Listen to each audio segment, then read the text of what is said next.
Sir हम धन्यवाद देते हैं और एक शुभ अवसर आप हमें दिए हैं इस दिन के लिए, इस समय के लिए, इस क्लास के लिए। आपकी अनुग्रह और आपकी आत्मा के द्वारा आप हमें अगुवाई करना पिता, ताकि प्रभु हम आपकी प्रकाशन में, आपकी धार्मिकता में और एक अच्छा योद्धा की तरह आत्मिक लड़ाई लड़ सकें। आप हमारी मदद करिए प्रभु। थोड़ा थोड़ा करके हमें सीखने की जो मौका मिल रहा है पिता, इसलिए हम धैर्य के साथ हम सीखना चाहते हैं। आप हमारी अगुवाई करिए बुद्धि समझ के साथ और आपकी आत्मा के अनुसार। धन्यवाद देते हैं यीशु मसीह के नाम से मांगते हैं, आमीन। ओके, रोमियो का किताब चल रहा, ठीक है। रोमियो का किताब कब लिखा गया? रिवाइज थोड़ा सा करते हैं, पिछले जो क्लास किए थे हम लोग। कब लिखा गया था? किसी को नहीं मालूम? 57 करेक्ट?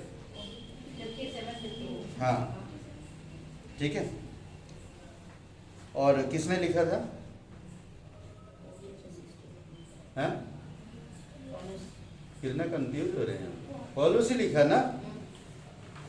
रोमियो की पत्री है ये ना, हम पत्री में जा रहे हैं। कितनी पत्री लिखा? 13 पत्रियां, करेक्ट। तो ये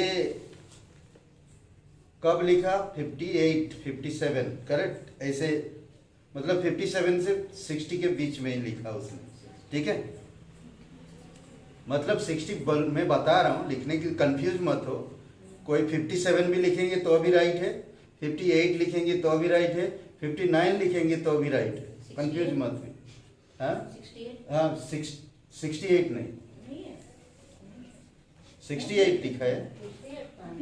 58 है, 68 नहीं।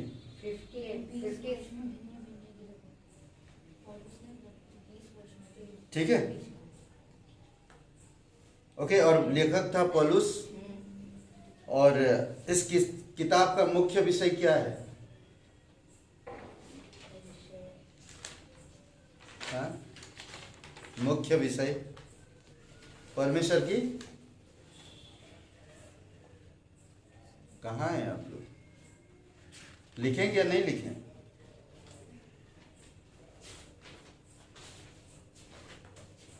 परमेश्वर की धार्मिकता मिला?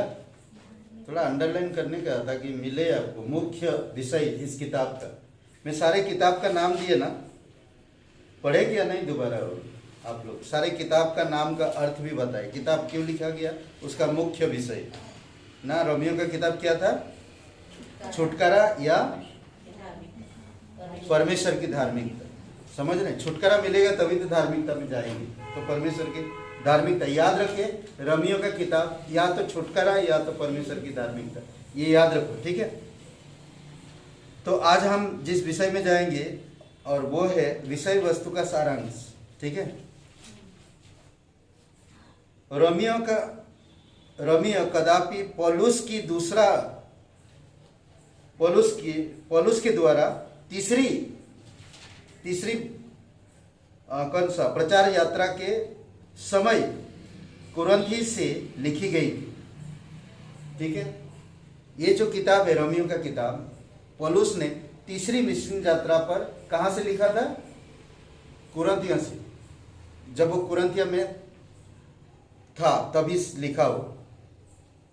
लिखी गई। हम पौलुस की इच्छा से सुसमाचार प्रचार के लिए स्पेन है, नाम सुने कभी? स्पेन जाते समय यह रोम में ठहरे। स्पेन में जाते समय वह रोम में ठहरे।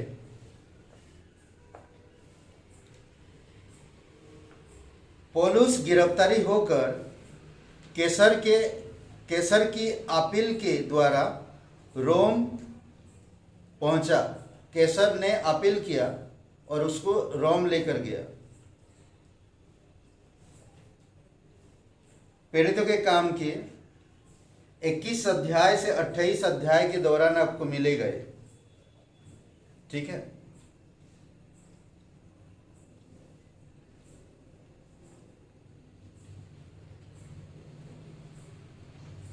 यह ऐसा नहीं हुआ जैसा वह चाहता था। पौलुस जैसा चाहता था वैसा नहीं हुआ। ओके,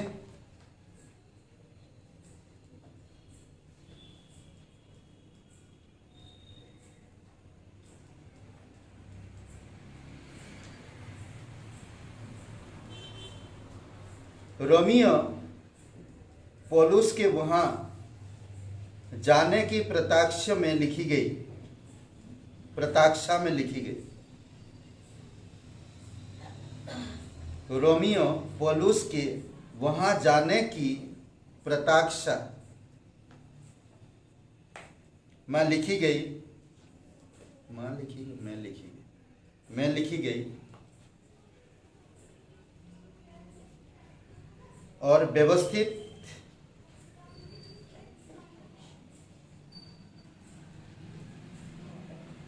जितना लिख रहे हैं लिखते जाइए, ठीक है। प्रत्यक्षा में लिखी गई, प्रत्यक्षा में मतलब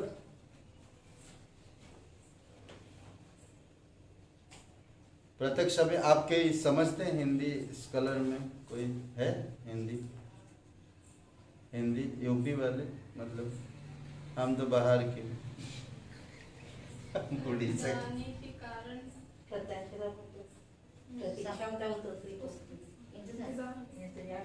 प्रत्यक्षा में लिखी गई।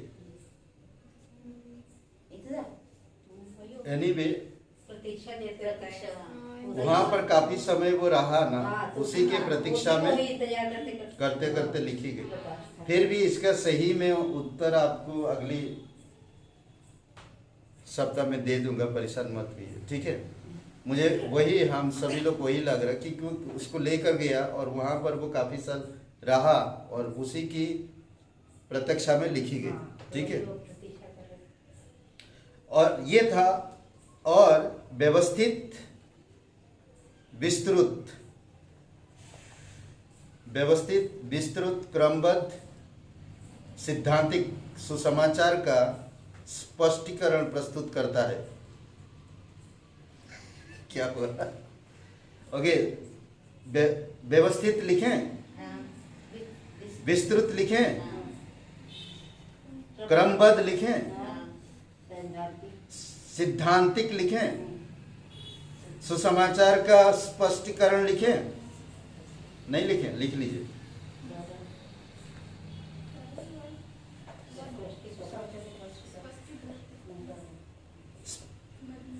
सिद्धांतिक लिख पा रहे हैं क्या? नहीं,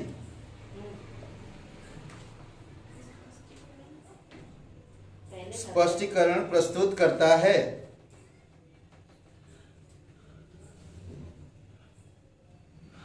और कैसे विश्वास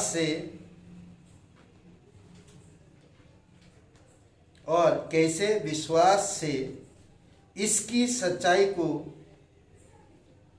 अपनाना और काम में लाना, और कैसे विश्वास से इसकी सच्चाई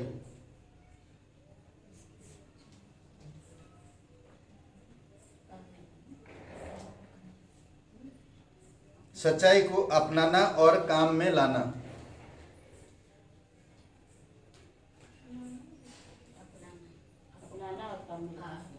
अपनाना, स्वीकार करना, मतलब अपनाया, समझ रहे?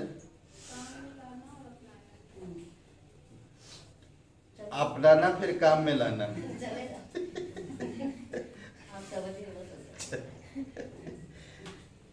काम में लाने के बाद अपनाएंगे। अच्छा, वो उसका जैसा निरमा साबुन का जैसा हो गया। पहले इस्तेमाल करें फिर विश्वास करें।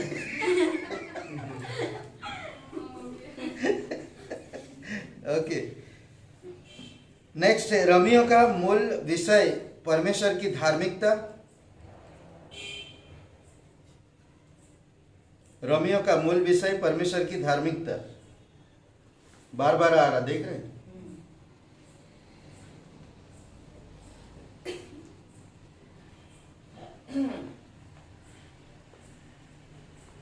ओके, ब्रैकेट में अभी ब्रैकेट दीजिए, उसमें लिखिए धार्मिकता साथ की ठीक स्थिति।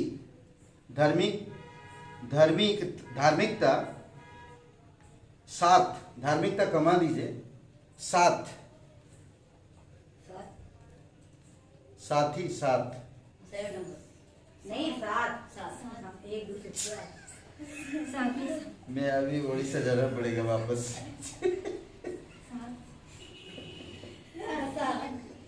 साथ में साथी बोल रहा हूँ तभी 7 नंबर बोल रहा हूं। साथ, ठीक है, की ठीक स्थिति, ब्रैकेट बंद करिए। ओके, उसके बाद फिर मैं धार्मिकता के बाद के विषय है, ब्रैकेट के बाद के लिखिए, विषय है, हो गया। आप पूरा पढ़िए, क्या बता रहा, देखिए मैं पढ़ रहा हूं। रोमियो का मूल विषय परमेश्वर की धार्मिकता के विषय और धार्मिकता के विषय, हो गया, और कैसे एक खोया हुआ मनुष्य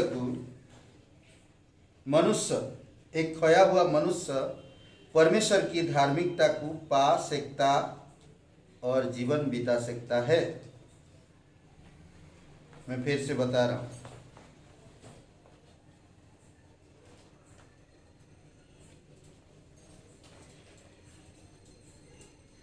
रोमियो का मूल विषय परमेश्वर की धार्मिकता के विषय है और कैसे एक खोया हुआ मनुष्य परमेश्वर की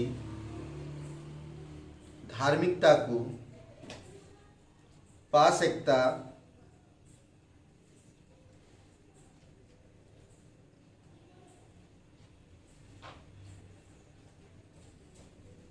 और जीवन बिता सकता है।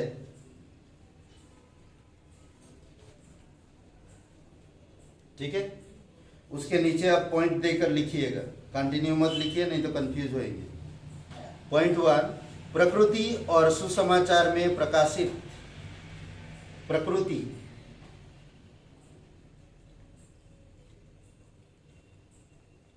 छह पॉइंट है, ठीक है। प्रकृति और सुसमाचार में प्रकाशित,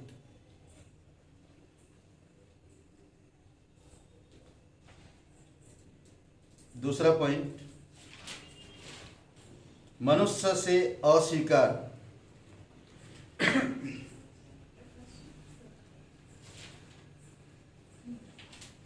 प्रकृति और सुसमाचार में प्रकाशित, पहला पॉइंट। दूसरा पॉइंट, मनुष्य से अस्वीकार, ठीक है। मुझे अभी पसीना आ रहा है, पंखा मत चालू करिए। ओके, तीसरा पॉइंट, मनुष्य में धार्मिकता नहीं और उसकी आवश्यकता, मनुष्य में धार्मिकता नहीं और उसकी आवश्यकता।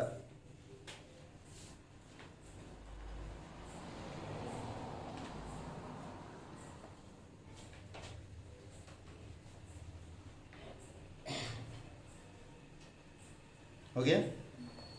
मसीह में धार्मिकता के लिए, फोर्थ पॉइंट, मसीह में धार्मिकता के लिए परमेश्वर का प्रबंध, ठीक है। मसीह में धार्मिकता के लिए परमेश्वर का प्रबंध, बहुत अच्छा से समझा रहा। ओके, पांचवा पॉइंट, विश्वास के द्वारा उद्धार के लिए, विश्वास के द्वारा उद्धार के लिए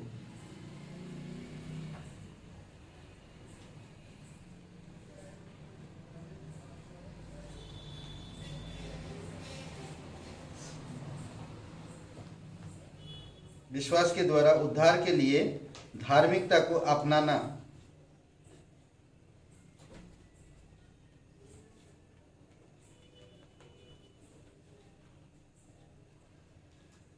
ठीक है। ओके, नेक्स्ट पॉइंट, मसीही यानी कि विश्वासी प्रौढ़ता में, प्रौढ़ता की ओर, प्रौढ़ता मतलब समझ रहे हैं, लिख लीजिए, मैं बताता हूं। विश्वासी प्रौढ़ता की ओर बढ़ने के लिए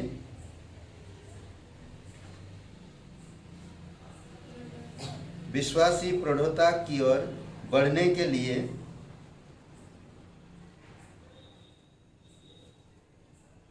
विश्वास धार्मिकता का उपयोग करता, विश्वास धार्मिकता का उपयोग करना,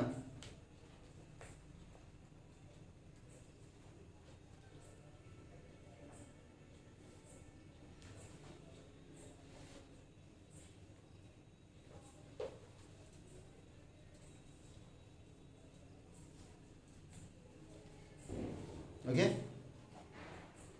ठीक है। हाँ, ये 6 पॉइंट था। रोमियो का प्रत्येक भाग परमेश्वर की धार्मिकता को समझाने के लिए सहायता करता है, हमारी सहायता करता है। इस तरह लिखिए, रोमियो का प्रत्येक भाग परमेश्वर की धार्मिकता के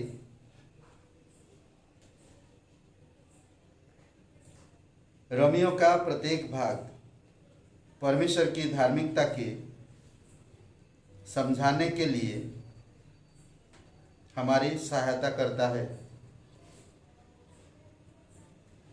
ओके,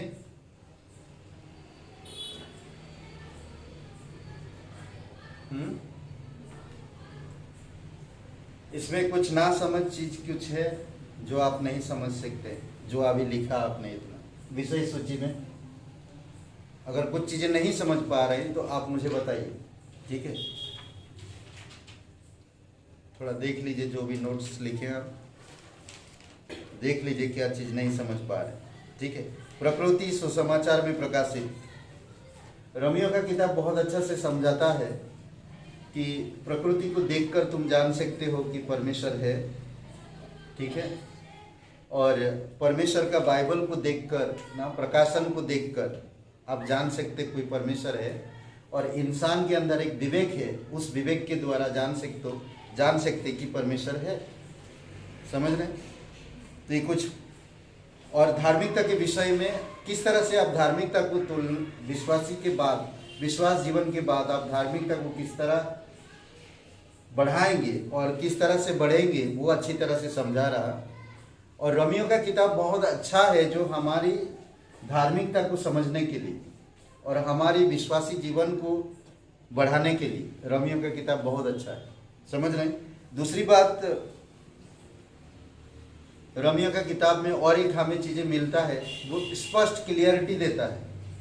समझ रहे हैं? जैसा कि हर प्रकार की लोग समझ सकता, ज़्यादातर एडुकेटेड पढ़े लिखे लोगों के लिए ज़्यादातर समझने के लिए बहुत आसान है इसको। ओके, एक क्लियरिटी बोलता है कि लोग परमेश्वर को छोड़ दिया है, परमेश्वर के सुसमाचार के बारे में बताता है, फिर परमेश्वर को छोड़ दिया है और पर सच्चाई को जानने के बावजूद भी लोग उसको गलत तरीके से इस्तेमाल करते परमेश्वर को, और वो अपना तरीका से जीते हैं। फिर हम जैसे जैसे बढ़ते हैं परमेश्वर की अद्भुत काम है, अद्भुत काम दिखाई देता है।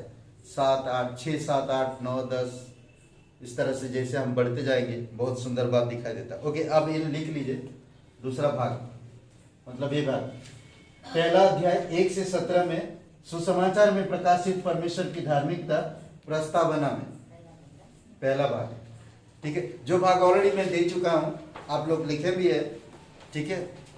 ये अभी हम लोग कहां पर है, किस जगह पर हैं हम लोग, कैसे, कौन सी स्थान में है? रोमियो की किताब में 2 स्थान है। पहला कौन सा है? कितने अध्याय से कितने अध्याय तक? कितनी अध्याय से कितनी अध्याय तक? 1 से 11। अभी हम लोग सिद्धांत में, ठीक है, अभी ये जस्ट शुरुआत है। ओके, इसीलिए पहले अध्याय में डिवाइड कर दिया, एक पहला अध्याय का 1 वचन से 17 वचन में डिवाइड कर दिया, यहां पर एक भाग दे दिया। यहां पर 2 चीज, सुसमाचार और प्रकाशन, परमेश्वर की धार्मिकता। सुसमाचार से उद्धार, परमेश्वर की प्रकाशन और फिर धार्मिकता। ठीक है, ये प्रस्तावना है थोड़ा समझने के लिए। कुछ चीजें जो लिखना है आप लिख सकते हैं, जो नहीं लिख पाएंगे तो मैं थोड़ा जल्दी में जाऊंगा, नहीं तो हम लोग इधर ही अटके रहेंगे 2-3 हफ्ता तक। समझ रहे हैं? लिख लिए?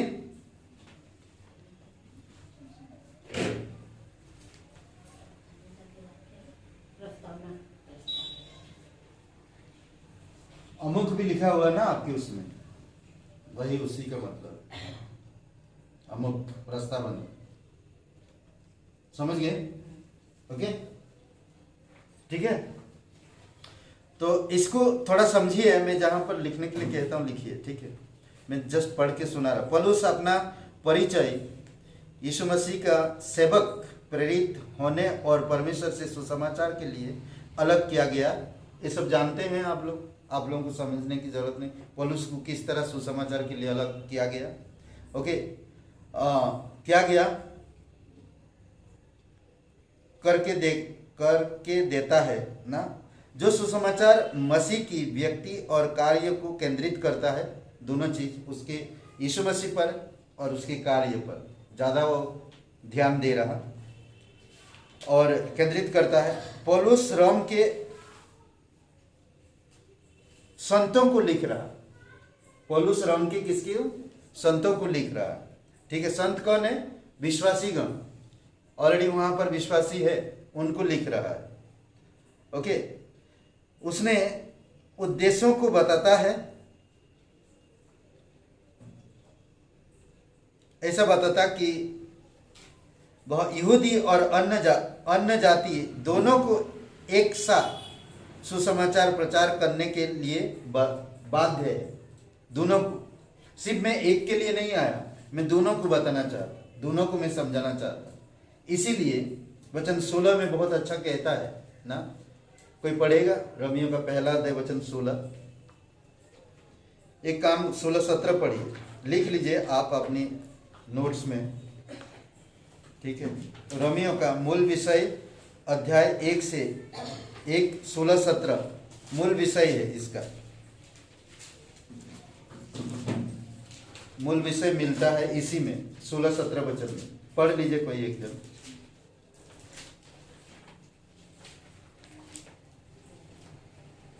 रोमियो पहला अध्याय 16-17।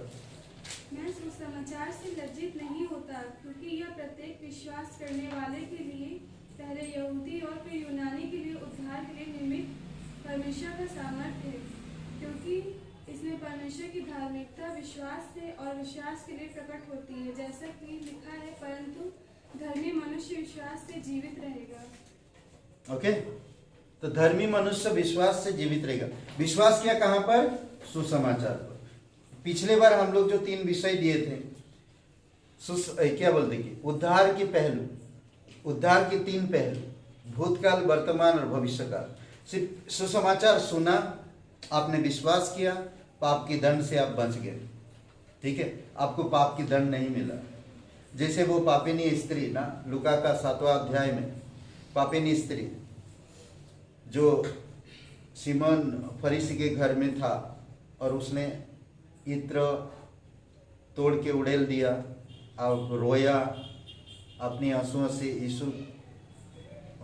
यीशु की पैर में गिर रहा था और अपने बालों से उसके पैर पोंछ रहा था, करेक्ट। तो उसको यीशु मसीह ने क्या कहा? उसको क्या कहा यीशु मसीह लास्ट में? हे पुत्री, हे स्त्री, तेरे विश्वास ने तुझे बचा लिया ना। हे स्त्री, तेरा विश्वास ने तुझे बचा लिया। विश्वास किया सुसमाचार पर, विश्वास किया यीशु मसीह पर। सिर्फ विश्वास करने से हम बच जाते नरक से और मौत से। समझ रहे हैं? सिर्फ विश्वास करने से। एक पहला है। दूसरा कि हम जब विश्वास करते हैं हम धर्मी गिने जाते हैं।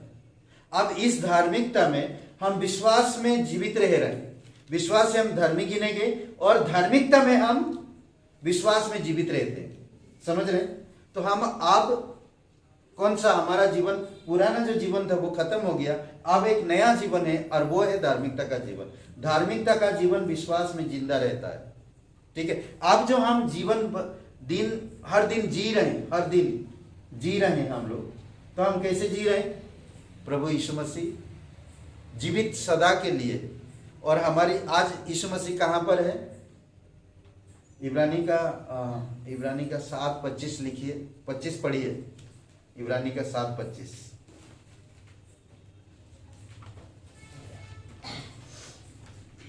ओके, ये वर्तमान जो हम लोग रोज जी रहे हैं, इसमें कैसे हमारी मदद करता है, वो कैसे हमारी छुटकारा देता है?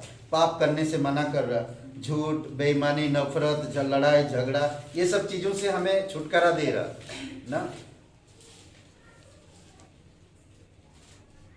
अतः जो उनके द्वारा परमेश्वर के समित आत्य है, वह उनका पूरा पूरा उद्धार करने में सामर्थ है, क्योंकि वह उनके लिए निवेदन करने को सर्वदा जीवित है। ओके, सर्वदा जीवित है निवेदन करने के लिए। कई बार हम लोग चलते चलते पाप करेंगे, कई बार पाप होगा हमसे, इसलिए प्रभु हमारा सिद्ध करने वाला परमेश्वर वो विश्वासयोग्य है, वो धर्मी है और हमारे प्रति विश्वासयोग्य है, वो हमें जिंदा रखता है। रोमियो का 5:10 में भी आप उस बात को समझ सकते हैं। ये वर्तमान में हमारी प्रतिदिन की जीवन में वो हमें उद्धार कर रहा है, पवित्रता में बढ़ा रहा, धार्मिकता में बढ़ा रहा, सिद्धता में बढ़ा रहा ना। इसको कहते पवित्रीकरण, दूसरा शब्दों में। समझ रहे हैं? रोजमर्रा जीवन में हमारी जब तक हम इस धरती पर रहेंगे, वो पवित्रता में हमें लेते चलेगा और दिन प्रतिदिन हमें प्रकाशन में बढ़ाएगा।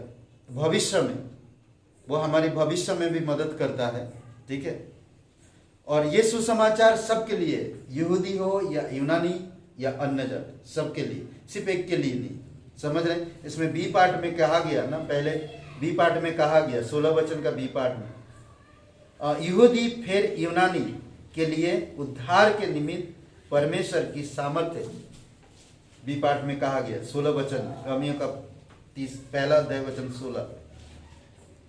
ओके, तो इसीलिए बहुत इंपॉर्टेंट, बहुत जरूरी है, क्योंकि ये उद्धार का हर एक विश्वासी को, उद्धार का हर एक विश्वास करने वालों को प्राप्त होता है। जो लोग विश्वास करते हैं सुसमाचार पर, उन्हीं को प्राप्त होता है। जो विश्वास नहीं करते प्राप्त नहीं होगा। हो सकता आपने अच्छा बात किया, सामने वाला इंसान आपकी बातों से प्रभावित हुआ, वो आपने उसको इनवाइट किया, वो आ गया, पर अंदर से विश्वास भी नहीं किया। कई बार होता है इंसान के चाल चलन, आदत, शब्दों से हम समझ सकते कि ये इंसान मुझे नहीं लगता विश्वास किया, पर हमारा न्याय करने वाला हम नहीं है। हम सुनाते हैं, इंसान पर भरोसा करते हैं, देखते हैं। कई बार इंसान की चाल चलन, पुरानी आदत रहता है, बदलता नहीं है, पर वो परमेश्वर भविष्य में देखेगा, वो हमारा काम नहीं है। इसलिए कहता है 2 कुरिन्थियों का 3 अध्याय 15 वचन और 5 का 5 एक वचन पढ़िए। रोमियो का नहीं, सॉरी, 1 कुरिन्थियों का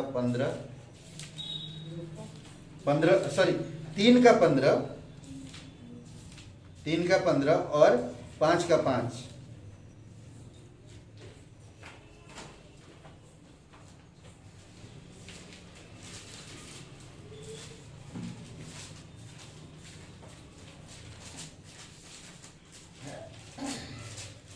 और सुसमाचार पर जब हम विश्वास करते हैं, सिर्फ आपको ही उद्धार देगा, सिर्फ आप जब विश्वास करते, और दूसरा किसी को नहीं दे सकता। वो जो सुना वही उद्धार पाएगा, जो सुना उस पर विश्वास किया और वही केवल उद्धार पाएगा, दूसरा और कोई नहीं।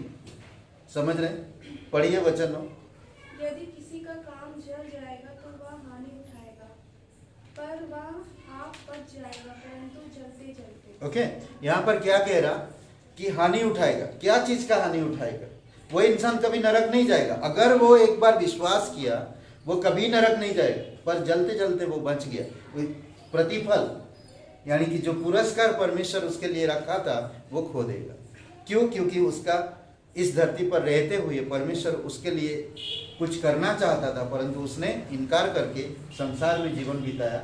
और कभी कभी जब हम संसार में जाते हैं, कई बार इंसान बीमार पड़ता है बहुत। 5 वचन में कहता है कि विनाश, या तो हम उसको सौंप देते हैं, किसको? शैतान। 5 का 5 में शैतान को सौंप देते हैं। तो इसका मतलब क्या है, शैतान को सौंप देना? कोई इंसान जब हम देखते हैं उनके जीवन से सुधार नहीं आता, तो कलीसिया उनको संसार में सौंप देता। संसार में कौन है? शैतान है। संसार में वो रहते हुए वही पुरानी आदतों में जीते हैं। हम जानते हैं ऐसे इंसान को, ये जो हम लोग बोले उनको कि दारू आपके लिए सही नहीं है, हानिकारक है, जब आप तुम बता रहा, हम लोग प्रार्थना करें आप परमेश्वर में बढ़ो, फिर भी वो दारू पीना नहीं छोड़ना, तो उसकी अंदर की जो क्या बोलते फेफड़े सब खत्म हो गया और वो कुछ काम नहीं कर पाया, वो खत्म हो गया। यही विनाश है। हम इस धरती पर काफी समय तक जीना चाहते थे, परमेश्वर जीना ले जाना चाहता था, हमारे द्वारा बहुत सारे काम करना चाहता था, पर हम विनाश लेकर आए हम खुद।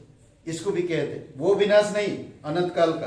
अनंत काल में विनाश नहीं होगा उसका, क्योंकि वो जलते जलते बच जाएगा। समझ रहे? कई बार इस धरती से हम बहुत जल्दी परमेश्वर के पास चले जाते हैं, हमारा शरीर खत्म हो जाता है, विनाश हमारा शरीर का हो जाता है इस धरती से। उसके बारे में बात कर, ये वो विनाश के बारे में बात नहीं कर रहा जो आप परमेश्वर पे विश्वास करके नरक में जाएंगे, नहीं।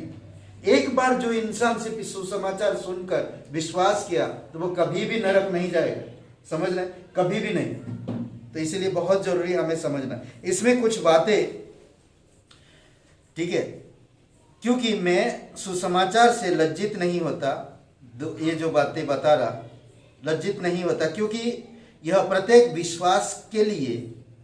विश्वासी के लिए पहले यहूदी और यूनानी के लिए उद्धार के निमित्त परमेश्वर की सामर्थ्य।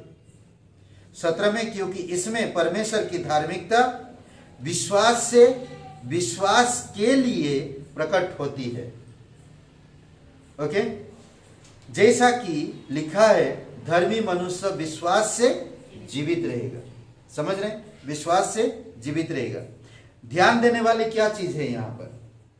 ठीक है, लिख लीजिए, ध्यान दीजिए कि केंद्र परमेश्वर की धार्मिकता पर है। इस पर ध्यान देना कि केंद्र परमेश्वर की धार्मिकता पर जो सुसमाचार में प्रकट की गई है, जो सुसमाचार में प्रकट की गई और विश्वास से ग्रहण की जाती है। समझ गए? समझे? लिख रही है, बहुत व्यस्त है लिखने में। ओके, मैं फिर से बता रहा हूं। इसका केंद्र, इस 2 वचन का केंद्र इस प्रकार है, परमेश्वर की धार्मिकता पर है। परमेश्वर की धार्मिकता पर है जो सुसमाचार में प्रकट की गई। परमेश्वर की धार्मिकता पर है, सुसमाचार में प्रकट की गई और विश्वास से ग्रहण की जाती है। ऐसा नहीं मिलेगा, सिर्फ विश्वास करने से मिलेगा परमेश्वर की धार्मिकता। आपकी कर्मों से नहीं, आपकी धर्म से नहीं, आपकी परंपरा से नहीं, आपकी अच्छे बर्ताव से नहीं। किससे मिल रहा? सुसमाचार पर विश्वास करने से, सिर्फ विश्वास करने से। विश्वास करते जब, ठीक है। नेक्स्ट, धार्मिकता परमेश्वर का सही होना है। सही होना,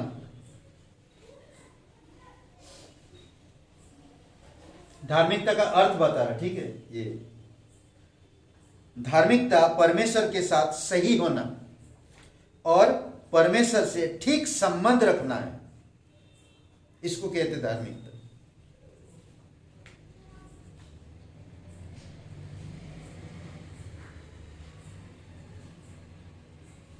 ठीक है, समझ गए? लिख लिए ना? फिर से कहूं? लिखे? हाँ, ओके। नेक्स्ट, जब परमेश्वर धर्मी है और मनुष्य नहीं, तो एक पापी मनुष्य का संबंध कैसे हो सकता है? सिंपल सी बात है, जब परमेश्वर धर्मी है और मनुष्य नहीं, कमा दीजिएगा तो समझने में आसान होता आपको।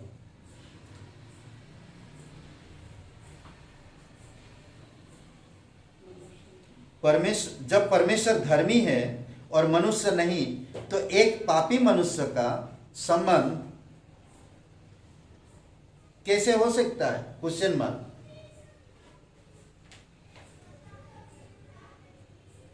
मनुष्य नहीं तो एक पापी मनुष्य का संबंध कैसे हो सकता है?